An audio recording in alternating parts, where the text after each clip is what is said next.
You're listening to Superpower Up with multidimensional master, superpower expert, and former counterintelligence agent, Tonya Dawn Recla. If you're ready to disrupt reality, then sit down, strap in, and prepare to experience the show that proves there is no spoon. Hello, everyone. This is Tonya Dawn Recla, your superpower expert. And today I'm talking about what are real superpowers. Last week, I talked with Danielle Egnew about living with supernatural abilities. She's been on the show a couple times. She's such a delightful guest. And it always kind of brings up this notion of, I think a lot of folks in our space kind of take for granted that people accept that people have superpowers, right? Outside of the movies and literature. But that's a fallacy. A lot of times we feel questions about, what are you talking about when you talk about superpowers? Do you mean like real superpowers? Do you mean like, pretend, like just a kind of a bloviated version or expanded version of confidence? How does that go? And so I think the conversation around what are real superpowers is super crucial when we are developing constructs and having a discussion and making an assumption that everybody's on the same page, when apparently we are not. And so today we're going to break down what are real superpowers and what are we talking about. We'll go over what we consider category 1 and category 2 superpowers. We'll give you some examples of those and talk about how we use those and kind of how to figure out if you're predisposed to some of those. And I want to start with talking about how we as an organization hold the belief that everybody has access to superpowers, right? In fact, we believe that everybody at the highest aspect of our existence has access to all superpowers, right? So that's kind of mind-blowing. But we also believe that as individuals, we're predisposed to certain ones. And with that comes a particular challenge of them. So all of our predisposed superpowers start off as a challenge, and then we can neutralize that. And then after we neutralize that, we're able to then utilize them as the ability in service to the work that we're here to do. And so a lot of our discussion, we make the assumption, because it is one of our biases, that superpowers are like our spiritual gifts, supernatural abilities. We believe that they all come from some kind of relationship with the divine and in whatever construct you choose to believe. And we have seen evidence of when those abilities are used in service to the ego or the personhood versus when they're used in service to the divine or the higher good or the common good or whatever phraseology fits for you. And it's important to acknowledge that they're called powers for a reason. They are powerful in the sense that they create a response. They create a ripple effect in the projection. They create a consequence, as with all of our actions and behaviors. And these just tend to have a little bit more oomph behind them. And they tend to be a little bit kind of out there and make us a little bit curious about perhaps, why we're here and what we're supposed to be doing, and is there anything we're supposed to be doing, or are we all just here to do whatever we want to do and whatever comes to us and whatever we choose? And you've heard, if you've listened to this network for any period of time, you hear a lot of different theories and philosophies on those questions. But as superpower experts, we believe that we worked in conjunction with the divine, or the divine created us with certain abilities and design makeup and how we kind of come together. And that includes our environments, our geography, our selection of family and genealogy, our particular experiences, right? Multiple timelines and frequencies and all of that good stuff. And yet there is a method in all of this. There is an artistry, if you will, a tapestry that's being formed as we continue to step forward in our day-to-day activities and in our life overall. So why talk about superpowers? Well, again, we're starting to see more and more people awaken to certain abilities that they don't know anything about. We've seen this.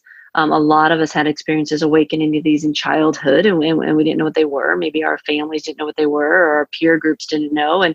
And most of us tended to shut them down, shut them off. Of course, you've heard from guests on our network who didn't. And those are remarkable stories about ones who were encouraged and from day one really stepped into it. But typically we hear about some sort of challenging event that occurred as these things start to come online, or once you realize that perhaps not everybody can do what you can do. And then we start looking at, well, maybe I am different. Maybe I'm crazy. Maybe these aren't real. Maybe I'm not supposed to be. Maybe I don't know what I'm talking about. Um, or maybe I'm a superhero. Like, what am I supposed to do with these? And so I think opening that dialogue and just fleshing it out and just being really vulnerable and transparent with it is super crucial as people are awakening to these abilities. And so stay with us. We're going to take a quick break. But when we come back, we're going to talk about the category ones, category twos, and kind of outline what those mean and how we can start looking at this in, non-sensational, non-emotional types of ways. And so stay with us. We're talking about what are real superpowers on the Superpower Up Network. This is Disrupt Reality, and we'll be right back. Hello, everyone. This is Tonya Dawn Rekla, Executive Director of Superpower Experts, and we want to thank each of you for making Superpower Up the #1 podcast network for personal development and spiritual growth. Because people like you have the courage to say that mindfulness, healthy living, disrupting reality, the pursuit of consciousness, responsible entrepreneurship, and radical parenting matter, we now amass over 1 million downloads monthly in more than 90 countries. Our numbers keep growing because there are far more people willing to live divergently than mass media wants to acknowledge. For you, the change makers, the light bearers, the way showers, we say thank you. If you're ready to take the next step in your evolution, go now to superpowerexperts.com and take the Superpower quiz. And as Neva Lee Rekla, our youngest podcaster, likes to remind us, remember, we all have superpowers and we can change the world. Okay, we're back. Again, this is Tonya Dawn Rekla on the Superpower Up Network. This is Disrupt Reality, and we're talking today about what are real superpowers. And as I promised before the break, we are going to discuss the category 1 and category 2 superpowers. The category 1 superpowers are classified that way because they're not overly disturbing to society at large or to the individuals who wield them, right? At this point, our collective consciousness is okay with the fact that these exist. Examples of this might be something like mind reading, psychic ability, empathy. Those are really, really common Cat 1 superpowers that we see. And again, as I said before, all of them start with a challenge. Now, category 1 superpowers, the challenge in them is, it's significant for the person who wields them because it is typically something that they need to grow through and kind of adapt to and learn from. But they're not too incredibly disturbing, right? So the idea of mind reading, I'll take that one for example. The biggest challenge with mind reading is most of us never had anybody suggest to us that it's possible to think other people's thoughts or that thought energy is just a frequency of information. It gets confused as people start journeying into their intuition or communing with the divine because they think that these other things that they're hearing are possibly, their intuition. And it can get really kind of challenging to discern between what's your intuition and what are other people's thoughts. And a lot of this has been depicted in movies and stuff kind of in a silly way, like somebody's walking by and you hear their mind chatter. Now, I do know that some of you are able to do that, but that's not how it materializes for all individuals predisposed to mind reading. A lot of times it operates on that frequency of thought energy. And so it goes looking for something similar enough that you can equate to, right? Because the mind doesn't like confusion. It's going to go looking for something that you can identify, put it in a box, label it, pack it up, all that good stuff. And so it's not always a direct one for one. It's not like if somebody walks by you and they're worried about, their dad's in the hospital, then all of a sudden you're worrying about your dad in the hospital, but your dad, died 10 years ago, or your dad's not in the hospital, right? That would confuse the mind. It makes no sense. So instead, it just goes looking on that frequency for something similar enough. And for you, it may be something else entirely. It may be an ailment that you have or something, and it connects into it. But so it is abstract, and that's where these things kind of get confusing. But it's okay if we don't totally understand the inception point, but instead just entertain the idea that perhaps some of the stuff that we're thinking in our minds didn't really start with us, right? It didn't start with us as an inception point, but perhaps it came in from our external environment somewhere. And then as soon as we take it on and go, oh, well, I must be thinking about this. Usually we see this most commonly with worry or stressing about something, right? It's really, really easy. The stress is like a virus, right? It's like it's easy for us to ping on stress and worry because our environment just seems to thrive on it. And so that's a great example of a Cat 1 superpower where it's challenging to deal with, but yet it's not overly destructive. If you don't know what you're doing, it just kind of creates challenge, and specifically as it relates to kind of personal development, your own growth and success. So if some of you are kind of butting up against these success ceilings in whatever way you define success, whether it be money or accomplishments or relationships or whatever, you may want to look at some of these predisposed superpowers and see where they might be wreaking havoc on you if you're still stuck in that challenge phase. For our Cat 2 superpowers, our category 2 are ones that they're very disturbing for the individuals and for society at large. We don't like thinking that people can do some of the things that they're able to do. And the two most common ones that we identified are chameleon ability and energetic manipulation. The biggest reason why, so we'll take energetic manipulation as a great example of this.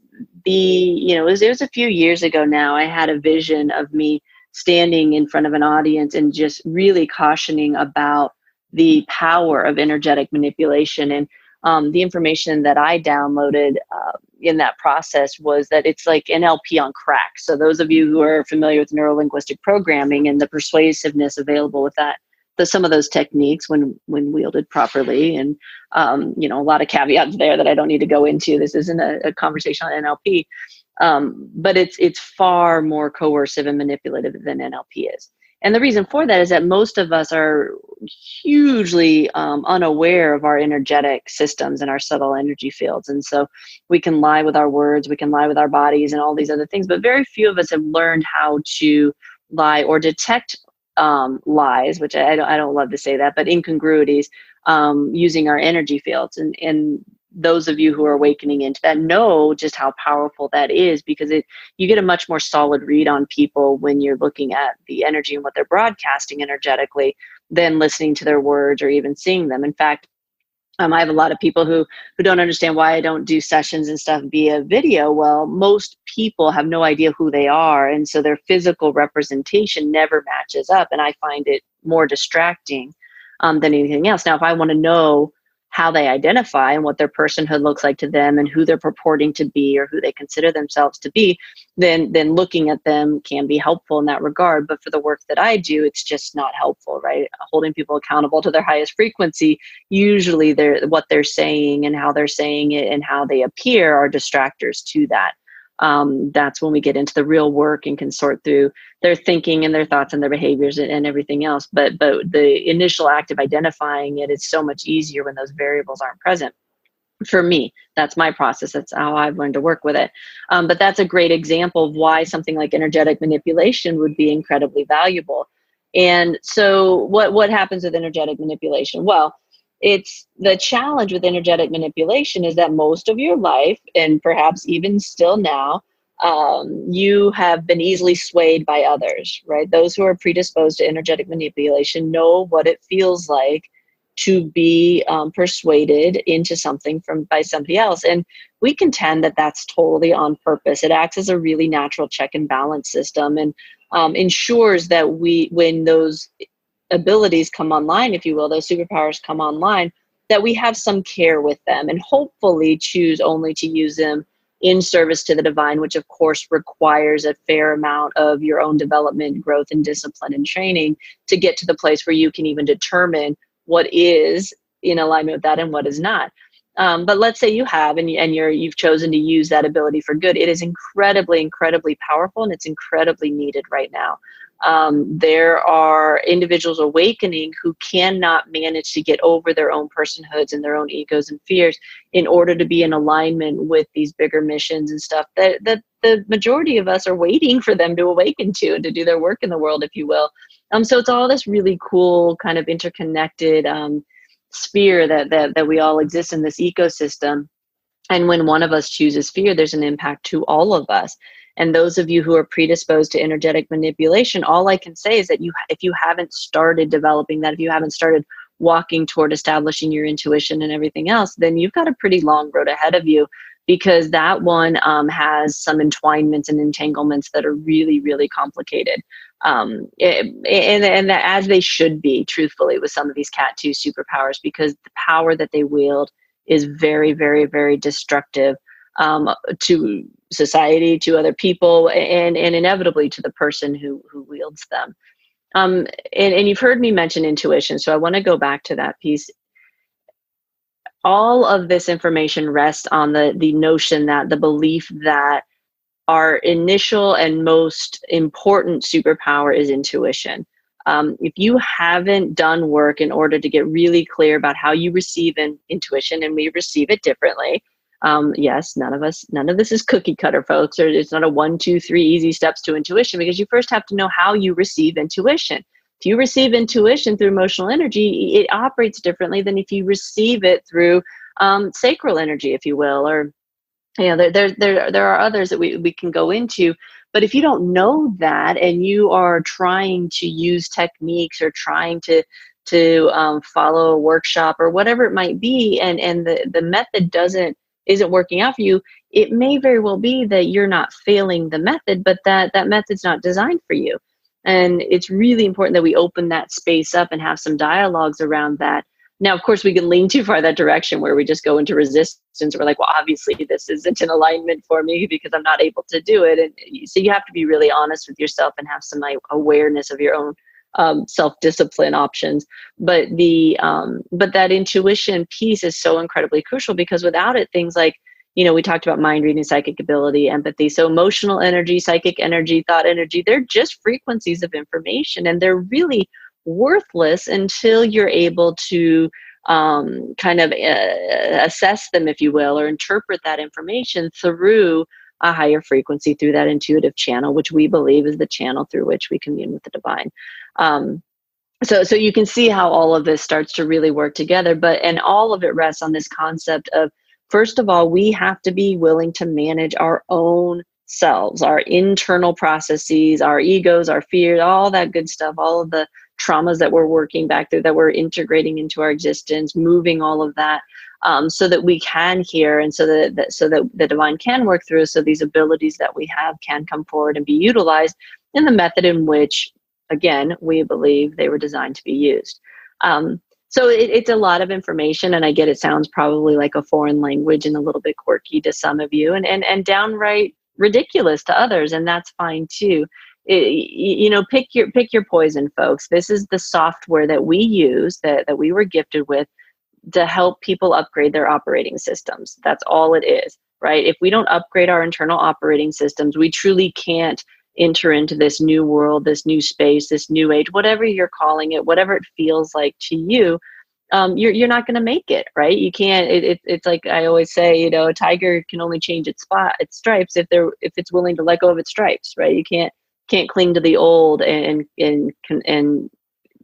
pretend that you're walking into the new. It's impossible. You're not going to get very far.